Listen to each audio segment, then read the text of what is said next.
আসসালামু আলাইকুম, সবাই কেমন আছেন? আজকে রেসিপিতে আমি নিয়ে আসলাম আচারি সবজি। তো শীতকাল চলে যাওয়ার আগে আপনারাও ট্রাই করুন এইরকম আচারি সবজি খাওয়ার জন্য।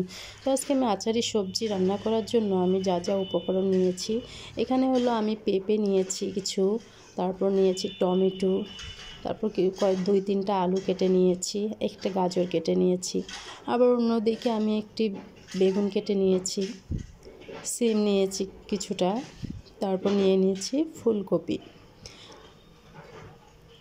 আর এদিকে নিয়েছি আমি কিছু ধনিয়া পাতা কুচি। তো এখন আমি আচারি সবজি রান্না করার জন্য এখন আমি চুলার মধ্যে একটি কড়াই বসিয়ে দিয়েছি। কড়াই গরম হয়ে গেলে এখানে আমি পরিমাণ মতো তেল দিয়ে দিব। তেলটি গরম হয়ে আসলে এখানে আমি আলুগুলো ভেজে নেব। তো আমি সবজিগুলো সব ভেজে নেব, এক এক করে আমি সব সবজি ভেজে নেব, একদম কড়া না, হালকা ব্রাউন কালার পর্যন্ত আমি ভেজে নেব। তো এখন আমি আলুগুলো ভেজে নিচ্ছি। তো দেখতে পাচ্ছেন আমার আলুগুলো একদম ব্রাউন কালার হয়ে গেছে। তো আমি এখন আলুগুলোকে তুলে নেব। তুলে নেওয়ার পর এখানে আমি অন্য আরও সবজি ভেজে নেব। এখন আমি এখানে ফুলকপিও ভেজে নিলাম। ফুলকপি আমার ভাজা হয়ে গেছে, এখন এটাকে তুলে নেব। নেওয়ার পর এখানে আমি বেগুন দিয়ে দিলাম।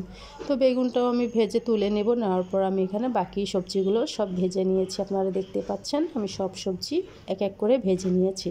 এখন এটি রান্না করার জন্য চুলায় চলে যাব। চুলার মধ্যে আমি এখন একটি কড়াই বসিয়ে দেব। কড়াই গরম হলে এখানে আমি পরিমাণ মতো তেল দিয়ে দেব। তেল দেওয়ার পর এখানে আমি একটু গোটা জিরে দিয়ে দিলাম, তারপর একটি তেজপাতা দিয়ে দিলাম।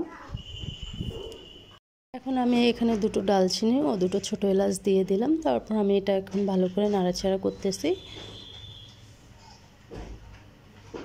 করার পর এখন আমি এর মাঝে পেঁয়াজ কুচি দিয়ে দিব।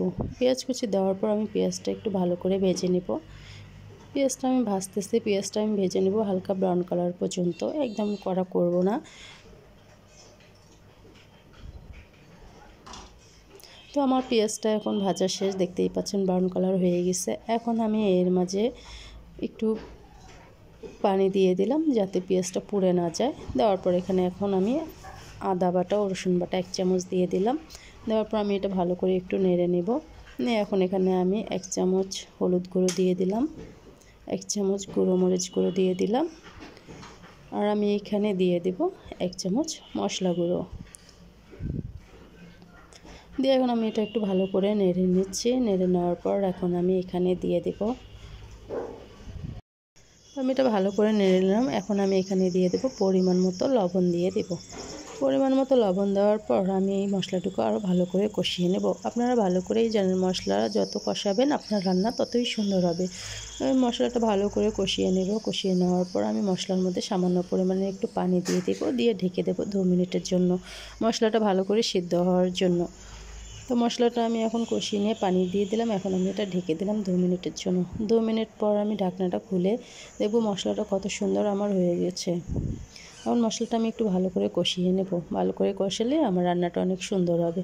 তো মশলাটা ভালো করে কষিয়ে নেওয়ার পর দেখতেছেন সাইড থেকে অনেক তেল বের হয়ে আসছে। তো তাহলে বুঝতেই পারছেন আমার মশলাটা অনেক সুন্দরভাবে হয়ে গেছে। তো এখন আমি এর মাঝে এক এক করে সব সবজি দিয়ে দিব। আমি আলুটা দিয়ে দিলাম। দেওয়ার পর এখন আমি একটু নাড়াচাড়া করব।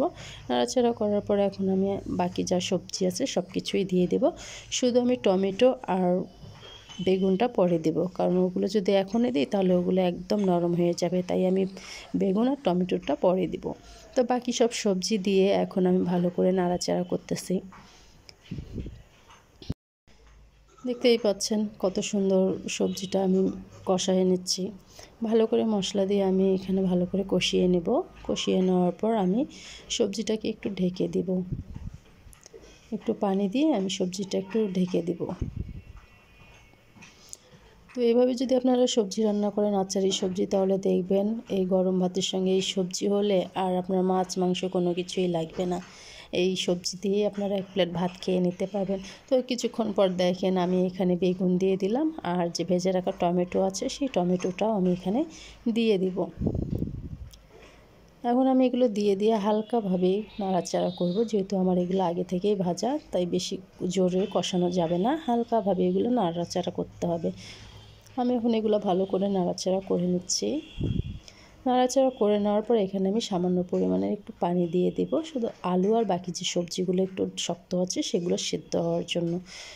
তো আমি কিছুক্ষণ পর ঢাকনা খুলে দেখতেছি, দেখেন আমার সবজি অলরেডি অনেকটা সিদ্ধ হয়ে আসছে আর কত সুন্দর লাগতেছে দেখতেই। তো এই সবজিটা হচ্ছে আপনি যে আগে থেকে ফ্রাই করে নিয়েছেন ওই তেলটা এই রান্নার মধ্যে বের হয়ে আসবে। আপনি এটাকে যত রান্না করবেন ততই আপনার তেল বের হয়ে আসবে। তো আমার সবজিটা আরেকটু হওয়ার বাকি আছে, তাই আমি কিছু সময়ের জন্য আবার এখানে ধনিয়া পাতা দিয়ে আমি একটু ঢেকে দিব 2 থেকে 3 মিনিটের জন্য। আমি এখানে ধনিয়া পাতা কুচি দিয়ে দিলাম, দিয়ে এখন আমি এটাকে ঢাকনা দিয়ে রেখে দেব কিছু সময়ের জন্য। 3 থেকে 4 মিনিট পর আমি এখন ঢাকনা খুলে দেখব, দেখেন আমার সবজিটা কত সুন্দর পারফেক্টভাবে হয়ে গেছে আর সাইড থেকে অনেক তেল বের হয়ে আসছে। তো আমার রান্না একদম কমপ্লিট, আমি এখন এটাকে নামিয়ে নেব। তো আমার রান্না যদি ভালো লাগে থাকে তাহলে অবশ্যই আমাকে সাপোর্ট করবেন, আর আপনারা অবশ্যই একবার আচারি সবজি বাসায় রান্না করে খেয়ে দেখবেন কেমন লাগে, একদম অসাধারণ।